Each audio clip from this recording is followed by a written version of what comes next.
শুধুমাত্র হাসিনা দিল্লি পালিয়েছে, কিন্তু হাসিনার ওই ফ্যাসিস্ট এবং ওই ফ্যাসিবাদ তন্ত্র তার পুরোটাই আজকে বাংলাদেশে রয়ে গেছে। যখন মানুষের স্বপ্ন পূরণ হবে না, আপনি যতই ডাকেন মানুষ আপনার আহ্বানে নামবে না। আমরা 2018 সালে কোটা সংস্কার আন্দোলনের নেতৃত্ব দিতে গিয়ে আটক হয়েছিলাম। সেই সময় আমাদের করে একটানা 18 দিন রিমান্ডে নির্যাতন করেছে। আমি জানি যে হাসিনা কত বড় জালিম। হাসিনা যে পুলিশ বাহিনী সৃষ্টি করেছিল, এইটাকে পুলিশ বলা যায় না। এইটা ছিল একটি দুর্বৃত্ত, এইটা ছিল পুলিশ লীগ, আওয়ামী লীগের আরেকটি অঙ্গ সংগঠন। কিন্তু বন্ধুগণ, সেই আওয়ামী লীগের অঙ্গ সংগঠন পুলিশ লীগকে বিলুপ্ত ঘোষণা করা হয়েছে। আমরা 1 বছরের স্মৃতিচারণ করছি, কিন্তু ওই সচিবালয় থেকে আওয়ামী লীগকে আমরা বিতাড়িত করতে পেরেছি।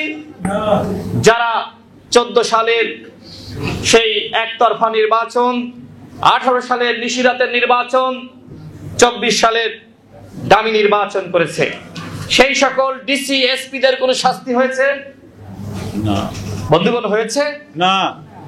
সরকারের দপ্তরে সেক্টরে যে সকল আওয়ামী লীগের দুর্বৃত্তরা, সুবিধাভোগীরা হাসিনাকে জালিম বানিয়েছিল, হাসিনার এক না একতন্ত্র প্রতিষ্ঠায় কাজ করেছে, তাদের কোনো পরিবর্তন হয়েছে?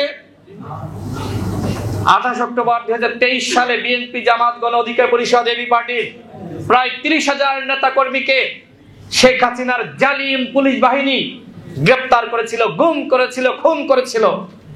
কিন্তু এত বড় গণ অভ্যুত্থান, এরপরেও ডক্টর মোহাম্মদ ইউনূস স্যার, তার সরকার ওই রকম 3000 ব্যক্তিকেও গ্রেপ্তার করে নাই, করতে পারে না। এটা ভুল। কয়জন পালিয়ে গেছে? ইন্ডিয়ায় হাসিনা গেছে, ওবায়দুল কাদের পালিয়েছে, হাসান মাহমুদ পালিয়েছে, আমি ধরে নিলাম যে এরকম 500 জন পালিয়েছে। বাকিরা কোথায়? বাংলাদেশে আছে না? শুধুমাত্র হাসিনা দিল্লি পালিয়েছে, কিন্তু হাসিনার ওই ফ্যাসিস্ট এবং ওই ফ্যাসিবাদ তন্ত্র তার পুরোটাই আজকে বাংলাদেশে রয়ে গেছে। তাহলে এই যে 1 বছরে এসে আমরা যে আলোচনা করছি, এই আলোচনা কি সার্থক?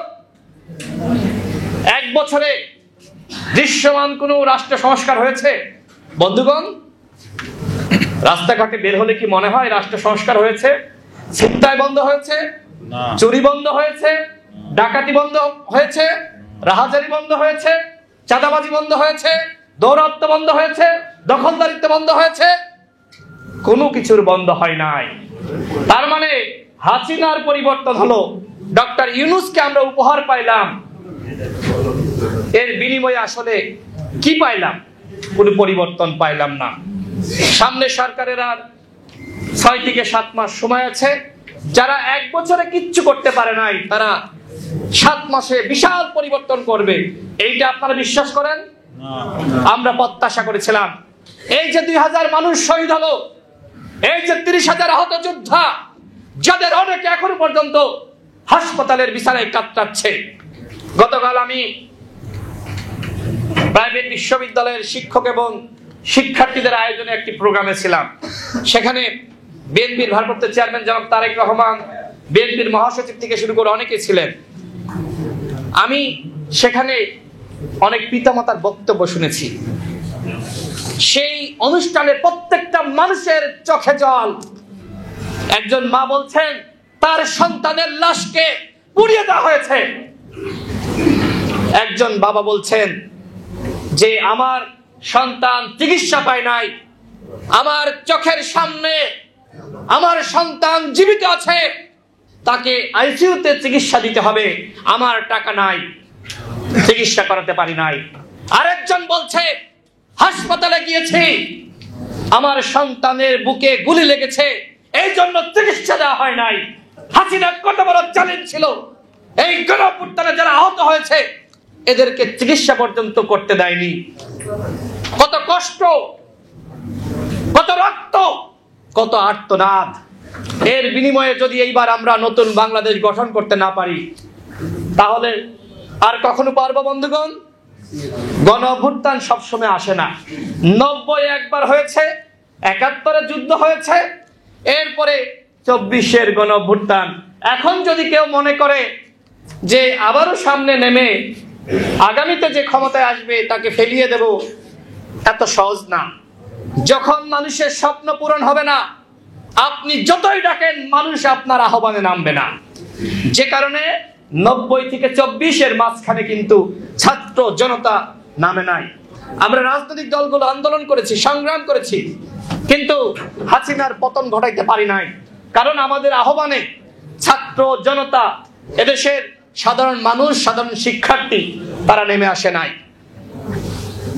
সর্বশেষ 2018 সালে আমরা যে কোটা সংস্কার আন্দোলন করেছিলাম, সেই আন্দোলনকে কেন্দ্র করে আবারও 24 সালে কোটা ফিরে আসে এবং এর প্রেক্ষিতে গণঅভ্যুত্থান রচিত হয়েছে। এখন যারা বলছে যে আমরা পরিকল্পিতভাবে এই গণঅভ্যুত্থান সৃষ্টি করেছি, আমরা এই গণঅভ্যুত্থান একটি পরিকল্পনার মাধ্যমে ঘটিয়েছি, সেটা কি সঠিক?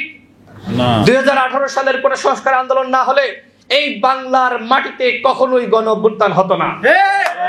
এবং সেই কোটা সংস্কার আন্দোলন শুধুমাত্র আমরাই করেছি, আমরাই গণঅভ্যুত্থানের ধারক বাহক, আমরা সেইটা বলবো না। এইবার 24-এ যারা ভূমিকা রেখেছে এদের অধিকাংশই সেই 18 সালের কোটা সংস্কার আন্দোলনে ছিল।